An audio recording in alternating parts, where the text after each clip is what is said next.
Hey Mary, comments on week three. You've got three assignments. The first of which was the sort of system change. Your proposal for that. You talked about the mental health, which admittedly is a big problem, is a big issue, and typically underfunded. Um, I thought you didn't quite use your paper. Your comments sort of stated it as a problem and why it's a problem, and that something needed to be done about it.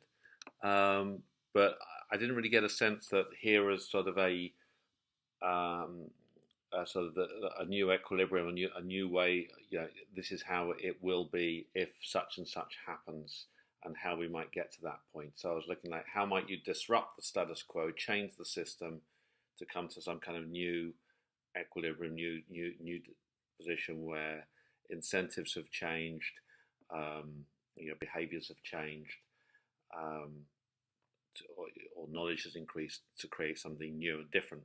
So I'm going to have to take a couple of points off of that because I didn't really felt that you didn't really sort of address the question. Um, but it is an issue that needs to be addressed. Um, on the presenting to the mayor, it was fascinating the way you did it, and it was intriguing. The Paw Patrol, I'd never heard of that, and it was a nice presentation the way you did it. Certainly stylistically, appreciated that. Um, there were a couple of things were though. I went back to read the instructions just to make sure I was clear on this, and I was kind of very explicit that the problems that they were interested and curious about were uh, racial tensions, and increased violence, racial tension with the police in particular, and Paw Patrol might be a good, crime reduction safety initiative. And you tried to present some evidence, but already presented some evidence about that, which was helpful. But didn't really, answer that question or put yourself in a situation where that I'd sort of laid out. So I kind of feel I've got to take a few grades off, marks off for that. So go back to my earlier email, which says, what am I looking for? I'm looking for people to sort of answer the questions that I ask. Um, and the reason is because sort of it's important to really define the issue and the challenge and understand that, and understand where different people are coming on around that issue. And I mean, in reality, you probably, if you were asked to present about how to reduce racial tensions and violence, I'm guessing you probably wouldn't propose Paw Patrol, even if you thought it was a good idea, because that's not really what's been asked for you. But so I don't want I want to try to bring a sort of step of reality that this is what you are really doing. You've got to stand up there and justify and make a case for this particular program.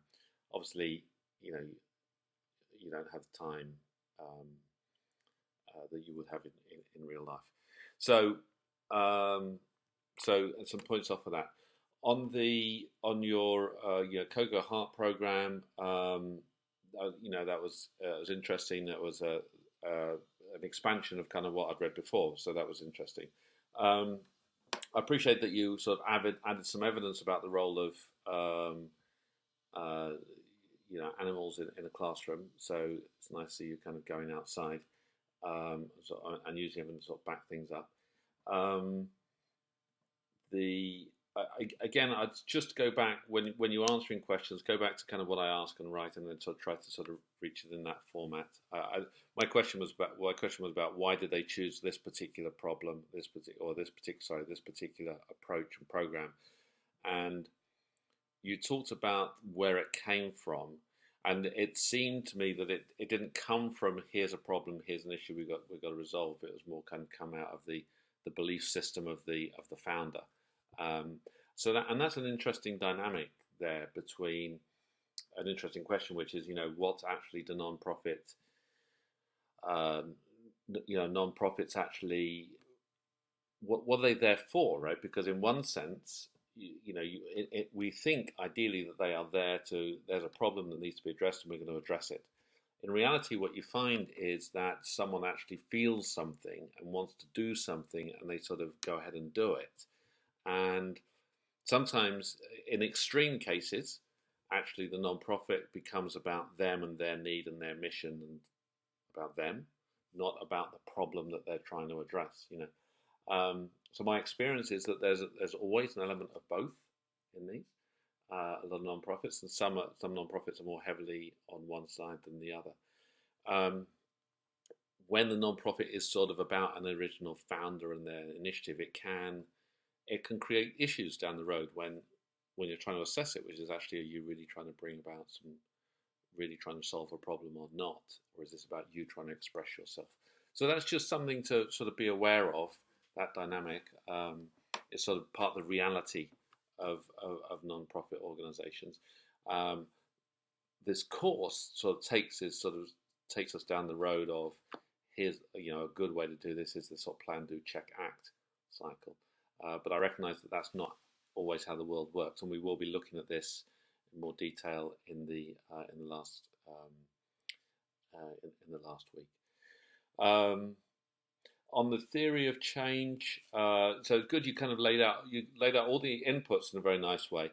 You then, and I don't know if you felt you had to do this, you had to lay down activities related to the inputs and then outputs related to the activities and the inputs for each individual line, each row. You don't need to do that, right? That's not a requirement of logic models or theories of change, um, because sometimes you have multiple inputs go to one activity and go to multiple outputs, right? So it's not a one-to-one-to-one relationship. You don't need to spell it out that way because that creates an artificial construction, a model of what happens. There was a bit of confusion. Sometimes there was a bit of confusion, I thought, with the outputs and the outcomes. I think when you talked about the outputs that kids will leave here with knowledge, and then the outcome was that SMEs will be there to answer questions, but SMEs actually are an input. Answering questions is an activity. That's not an outcome.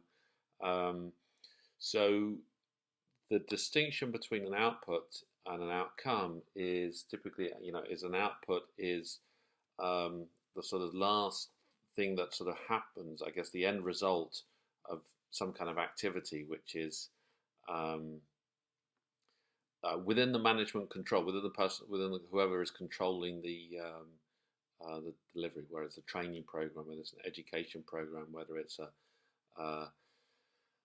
soup kitchen, whether it's a medical program. Kind of, you actually have sort of visits with medical staff. You have people being treated. You have people receiving a service. You have people receiving training. That sort of thing. The outcome is kind of what happens as a consequence of that, right? Did anything change because of that output? Stick some kids in a class, teach them something, they walk away, they may have sat there in the class. Has it changed them in any way? Has it had any influence on them? Maybe hard to tell. Maybe one will never know. But that's really kind of what outcomes are trying to get to. So I suggest you kind of go and have a look at that distinction, output, outcome. Anyway, I hope that's helpful.